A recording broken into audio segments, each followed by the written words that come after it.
Hi Jason. That's on. Okay. Yeah, Steve Bones, Sussex newspapers. Jason, first impressions of Sussex and the squad that you've met fairly recently for the first time. Yeah, it's been great to meet all the lads finally.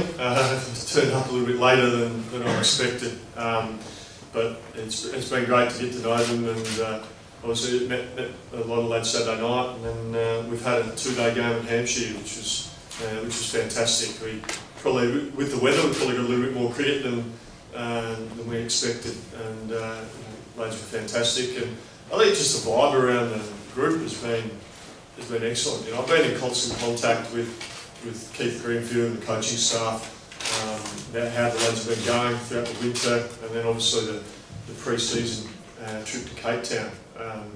You know, lads have put in the effort. It's pretty obvious they're a pretty fit bunch of lads, and you know, the attitudes I've been most impressed with. They've certainly put in the effort because they're all fit and strong, and they seem to be in a pretty good place. So you know, I certainly see, you know, this next period, it's just about getting to know the lads and seeing how they go about their work, and you know, spend time with our support staff, and you know, help the lads achieve their goals of you know, playing, you know, the best cricket they can be, and be the best cricketers and the best people they can be.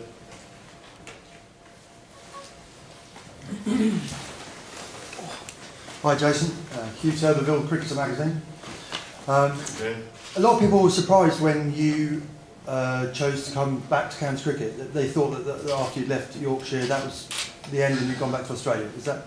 Yeah, I must admit I was a little bit surprised. I found myself back in county cricket, but look, it was well documented, Hugh. You know, I had 5 wonderful years at Yorkshire. It was a great county, and you know, county I still hold close to my heart. It was a great place, and made a lot of wonderful friends. You know, really enjoyed time up there. But at the time, it was time to move on. You know, we decided as a family it was time to move back home, and you know, we've still done that. Our family, you know, my family won't be relocating here permanently, but you know, we feel we can make it work. I know when I was first contacted about getting involved with, you know, would I be interested in being involved at Sussex County Cricket Club? You know, my first thought was excitement, because you know, having sort of played and coached against Sussex, I thought it would be a pretty good place to work, and you know, the group of players, pretty good bunch of people to work with. So that wasn't an issue. The only thing initially was, you know, just moved back home. You know, how's it going to work from a family point of view? But you know, speaking with Rob and Keith Greenfield, it became pretty clear that there was, you know, they had a progressive attitude and you know, a flexible attitude to maybe how that could look like. And you know, once the continued chats, it became pretty obvious that that potentially could make it work as a family. You know, I'm very big on family, and you know, it's certainly something I'll be instilling, you know, here at the club. You know, family does come first, you know, and but yeah, certainly from a personal point of view, you know, once it became pretty clear that you know, that could work, then I'll be honest, I started to get pretty excited, and you know, the opportunity to work with these players and work with the members of the support staff, and it became pretty exciting pretty quick, and it was, from a pure job point of view and cricket point of view, it was actually a pretty easy decision. Yeah, as I said, it was just thinking about the family and how that could potentially look like. Not every county would have attracted you then. Is there something sort of about this place, this quirkiness of Hove and the legacies of Tony Gregg and Imran, and it's a special quirky little county, isn't it? It's a fantastic little county, and you know, I'm certainly glad I'm with the county and not playing against, as I know you know, there's sort of a doggedness about Sussex and Sussex cricketers, you know, that really get stuck in, and there's that real pride and passion. I mean, gee, you don't have to look around the rooms, around the halls here, you know, about, you know, the history of this place, you know, the oldest county in county cricket. You know, that's certainly I'll be something that I'll be looking to instill in our players and our staff, is that we've got wonderful past, this club, but we want to celebrate that, celebrate the history and the tradition of this great club. But we want to create our own history. We want to create our own traditions and challenge these lads in 20, 30 years' time when they come back here. They want the next batch of cricketers talking about them in the same vein that these guys reflect back, and and people now talk about the past greats of Sussex County Cricket Club. So that would be a really good opportunity and challenge for this group of players, is to create their own history. And the ball's in their court. They've got that opportunity to create that and set that, and that's pretty exciting for them. And certainly as a support staff, that's something that we'll be really pushing and giving them, allowing lads that opportunity. I'll allow one more. And the narrative at the moment seems to be that a lot of people are fearing that a Super 8 of counties is being created with the test grounds, and that the 10 other counties are being left behind. Is that something that you worry about, the club is worried about? You'd have to speak to other people at the club, but I certainly don't see it going that way. I think it's going to be a T20 tournament. Look, we'll have to, I don't think anyone genuinely knows until it actually happens. So I think that it'd just be speculation. So I think I'm certainly just focusing on how, as a support staff, we can help our players achieve their goals, achieve their dreams of playing the best cricket as possible.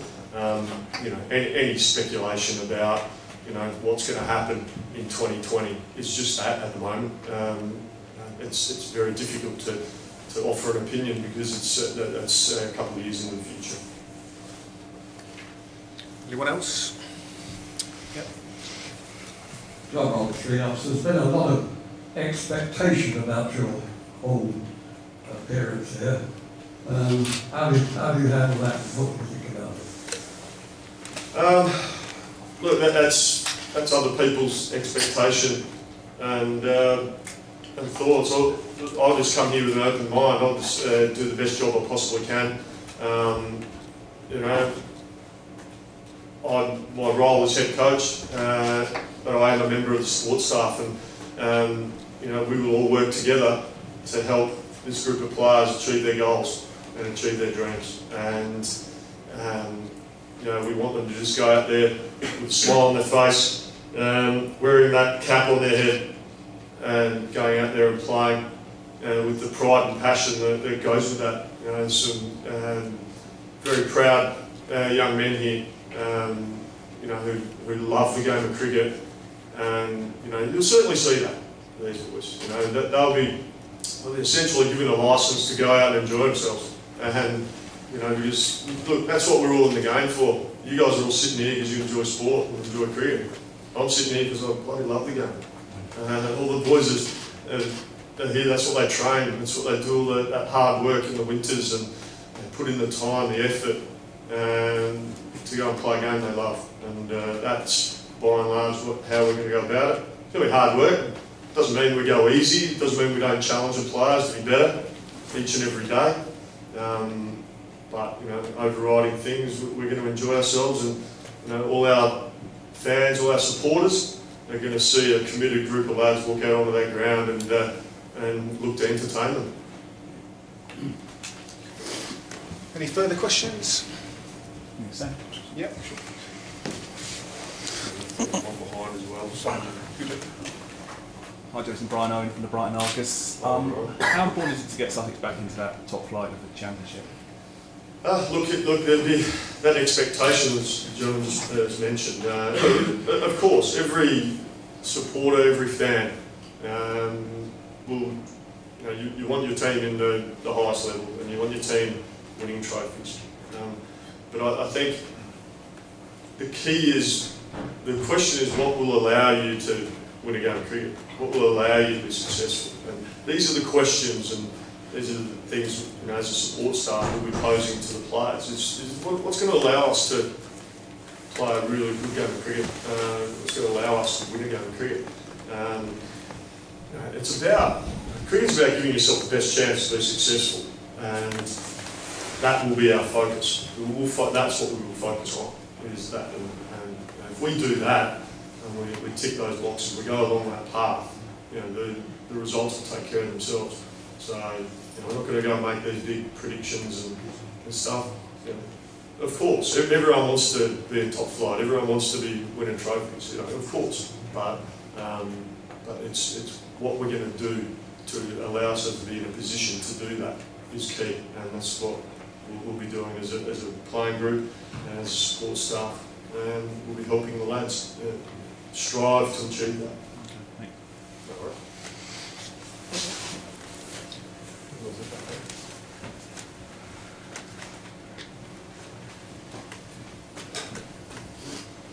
Hi Jason, Jimmy from the University of Brighton's Overtime. Yep. The club's added Rashid Khan to its 2020 side, basically adding to an already impressive bowling unit, putting Sussex among the favourites for the short form. It's going to be difficult for the club to meet the lofty expectations in the 2020 Blast while also chasing promotion in the Championship to Division 1. Look, Rashid Khan is a fine young bowler, and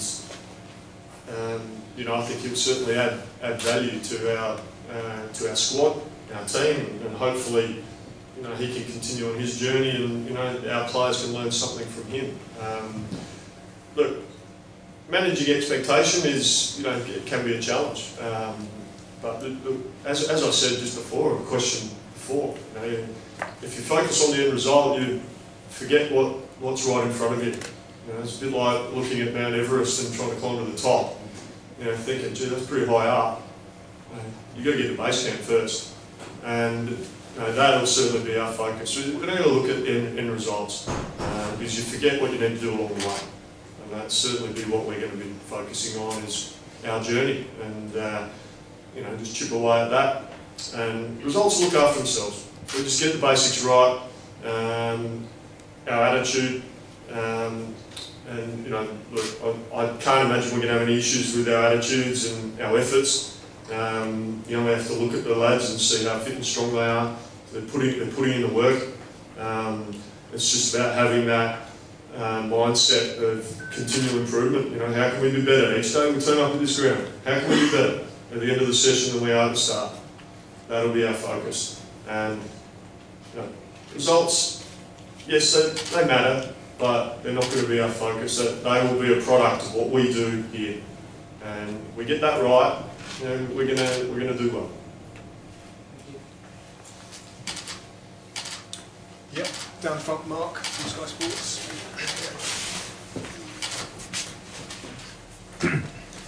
Jason, am I right in saying you've signed a 3-year contract? You'd be right in saying that. How confident are you will be here in 3 years' time, despite the inevitable interest that will come your way from whether it be Australia or another county side? I've signed a 3-year deal, so I have every intention of honouring that commitment. I've agreed. I've got a couple more years in Adelaide with the Adelaide Strikers, a job that I really enjoy and I really cherish. And I think there's a really good opportunity here. I'm pretty excited about this opportunity. Bloody hell, I've been here since Saturday, mate, so it's a bit early to be calling for other jobs. Just got you, I haven't been here a week. But look, I'm just excited about the role. I think it's a fantastic role. I've got a great mix of young kids coming through, and some really good men, good experienced cricketers, good people, within our ranks, and that excites me. I've got a support staff who, some very experienced coaches there, so I'm hoping to learn as much as I can off them as well. And if we can all work together to help these lads go and play some really good cricket and entertain our fans, then I think that's going to be absolutely brilliant. I'm really looking forward to it, mate. Ian. Jason, a few weeks ago I spoke to Harry Kewell, who was managing at Crawley, asking whether or not what he preferred, coaching or playing. And rather surprisingly, he said he prefers coaching. A man who's played football at the highest level. What about you? I loved playing. I'll be honest, I really enjoyed playing. And, you know, ever since I was 6 years old, I wanted to play cricket for my country, and I was fortunate enough to be able to do that. I was fortunate enough to play for my state. I love playing county cricket. I love playing the game. But once that finishes, you know, the day I retired, I'd moved on, and I was ready to move on and do other things. And you know, it's certainly different. I've had as much enjoyment out of coaching and seeing players achieve their goals and their dreams and having success. I've had as much enjoyment out of that as I've had as a player. So it's a difficult one to answer. I think they're just different. I'm not going to say one's better than the other. I think you just things change over time, don't they? You're a kid, all you want to, you're not 6 years old dreaming of being a coach. Well, at least I wasn't. I was dreaming of being a player. But then, you know, things do change, and you know, I was fortunate enough to achieve everything that I wanted to achieve from a playing point of view.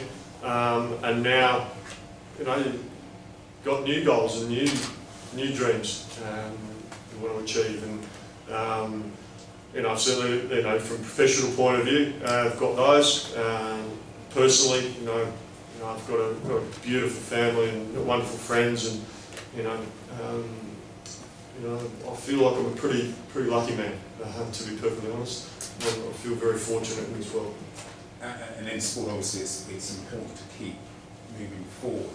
You know, we've seen that in the football context. Arsene Wenger, perhaps not quite so much. Eddie Jones of recent Six Nations. As a coach, how do you ensure you keep on top of your game and get the best ideas for coaching?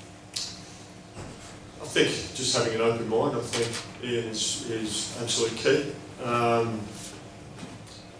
think if you think you know it all, I think you're in a little bit of strife. You know, I think you can draw inspiration, I think, in whatever you do from all sorts of things. And you know, so I like talking to all sorts of people. You know, whether it's involved in sport, not sport, like down at the pub, you know, whoever. You know, I just like, you know, I'm a people person. I like talking to people and you know, get people's ideas on the world, and you know, does it relate back to sport, and you know, can I learn something here? You know, so I suppose what I'm trying to say is, you know, I think something I like to do is try and learn from everything. You know, I'll certainly be encouraging our players to do that. You know, learn from each day, and what can you take into the following day to be better? And because it is a journey, and it is about progression. No one's perfect, but if you can try and learn something, you know, from everything you do, then I think it holds you in pretty good stead. Hi, Jason. Chris from the BBC. A county of this size, how important in your role is escalating local talent? We've got a lot of local promising young players sat in the room here watching this who've made the grade in the first team in the last couple of years. Is it a different challenge for you here than it might have been at Yorkshire, so to get the local talent through to the first team? We'll certainly be looking to give as many opportunities as we can to lads. You know, I've never really understood why you know, counties, state sides back in my country, why you would have an academy if you wouldn't then challenge those lads to move up the grades and look to play and force their way in the first team. You know, so you know, I'm a big believer in giving players opportunity. You know, certain players have got to earn those opportunities as well. I mean, that's that delicate balance between just giving lads a crack and earning that. So, you know, but certainly I think, you know, as a general rule, you want to reward effort, you want to reward performance, and you know, where we can, you know, the time I'm at Sussex, we'll certainly be striving to do that. time for a couple more if there are them, otherwise we can wrap things up. Sorry, Jonathan, yeah. Oh, you've been usurped, we'll come back to you. Sorry, I promise you it's about character. You obviously had a very successful time at Yorkshire, and we thought then that you were going to be away from English county cricket for a while. What's the big draw of county cricket as far as you're concerned as a coach? I love the first class game. I love 4-day cricket.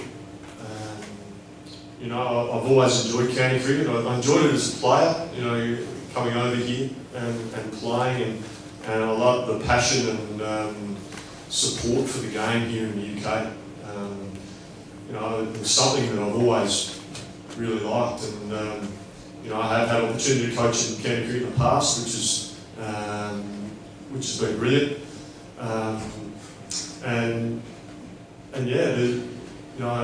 I had a wonderful time up north, which was great. And then when this opportunity came up, as long as it worked in, I've touched on this before, but as long as it worked in with family situation, and the actual job was a no-brainer.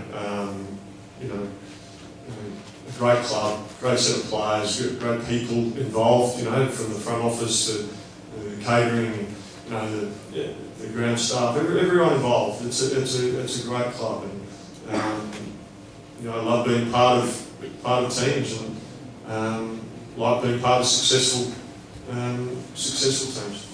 And so it's certainly something that I'm striving for moving forward.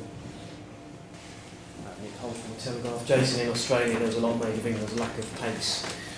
How does that change? How can you get pace into the English game? I know there's been a lot of talk about that in English cricket. I think what people don't understand is that wherever you go in the world, there's, you go to India and the wickets are probably a bit lower, a little bit slower, turn more. So naturally you're going to have more spinners, and batsmen are going to be a bit more adept at playing spin. You come to the UK and bowlers that are probably the most effective are guys using the Duke cricket ball that pitch the ball up and maybe swing the ball at 80 to 85 mile an hour. Whereas in Australia, for instance, the Kookaburra ball probably doesn't hold itself together as well. It's not as well made a ball, and it probably seems not as big. So I think from underage and going through, from bowlers, airspeed is at the forefront as opposed to other things, maybe swing and seam. Getting bowlers bowling fast, because I certainly know growing up and going through and speaking of coaching and all the coaching that age group cricket, under 17s, under 19s, in Australia for state underage groups, the first bowler that gets picked is always the fastest bowler, regardless of results, whatever. Whoever's the quickest bowler will be first picked, and then they'll pick the other bowlers. I don't know what the criteria is here, but that's certainly in Australia. So it's in the psyche, I suppose, in Australia. You fast bowling, you pick fast bowling. Not sure whether it is here in creating fast bowlers. Is the environment set up for bowlers to come in and try and bowl as fast as they can all the time? I don't know. I hope I've answered the question there. I'm going to drag on a little bit. Yeah, I think we've one more and then we'll wrap it up. Julian. No, oh, that wasn't you. Okay, anyone else got a question? No, fine. Okay, well, thank you very much, everyone. Thank you.